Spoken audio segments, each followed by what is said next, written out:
Everybody wants to know God. They're created to know God. The reason they don't know God is they have a wrong picture of Him.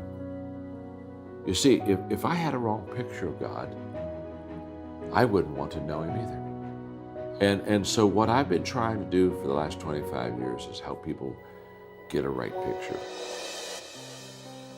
I do a teaching on the 4 pictures of God. The first picture is a wall, a big, foreboding wall.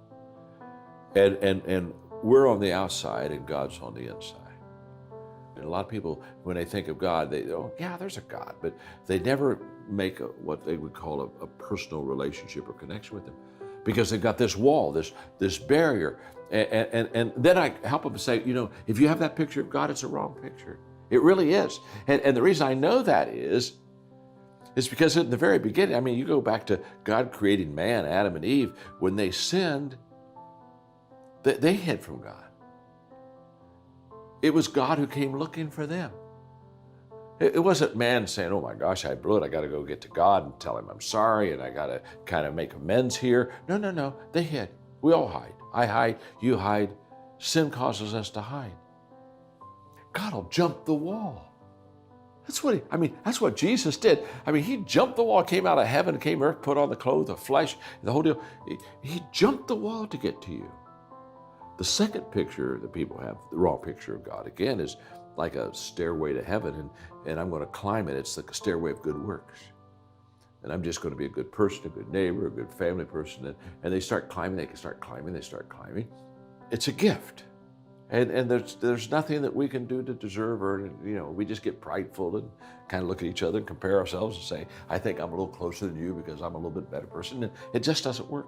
The third picture, though, is I tell them to, picture this is terrible, a garbage dump. And there's nothing enduring about a garbage dump. Nobody has ever said, let's go take a walk by the garbage dump today. Nobody ever does this. No. What happens is, it's a garbage dump. And we don't want to see the garbage. We don't want to smell the garbage. We don't want to get around the garbage. And there are a lot of people, they got a whole bunch of garbage in their life. And what they say is, God is not interested in me. If you knew what I had done.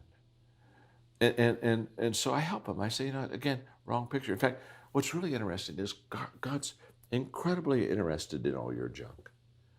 When Jesus was on earth, the religious community, the hardest part of the religious community was handling Jesus was he was always hanging with sinners.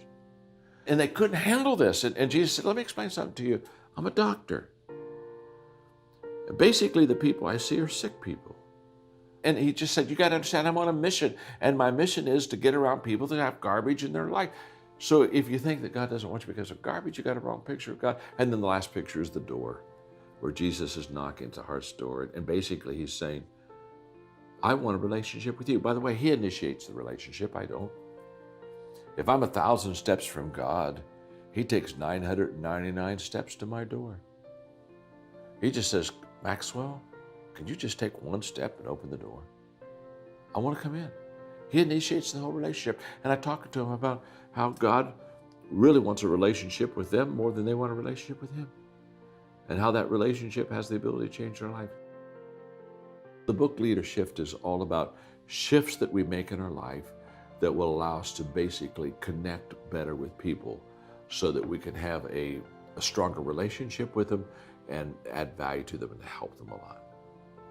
When people ask me how do they apply leader shifts to their life, well, most people, they think, well, if I'm not a leader, this wouldn't be a book that would connect with me. And what I teach is very simple. Leadership is influence. Nothing more, nothing less. So you don't have to have a leadership position to be a leader. A mom influences her family. So would you like to be able to influence them more effectively? If so, then let me teach you some leadership influence principles that will help you do that. And leader shifts is all about being adaptable, finding out where other people are and meeting them on their common ground and asking questions. In fact, I have a whole chapter on asking questions and how I had to shift from directing, where I would tell people what to do, to connecting, where I would ask questions. The moment I asked questions, I started connecting with people because now I'm valuing their opinion and I'm starting to influence and lead them from where they are, not from where I am. I'm not saying, come to where I am and let me influence you. I said, no, let me find out where you are and see if I can help you here. And then bring them to perhaps where they would want to go. I've learned a lot more from my failures than I have from my successes. When I'm succeeding, it's kind of like, let's just celebrate and aren't we wonderful? But when I'm failing, I'm saying, okay, there's something's wrong here. I've got to figure this out.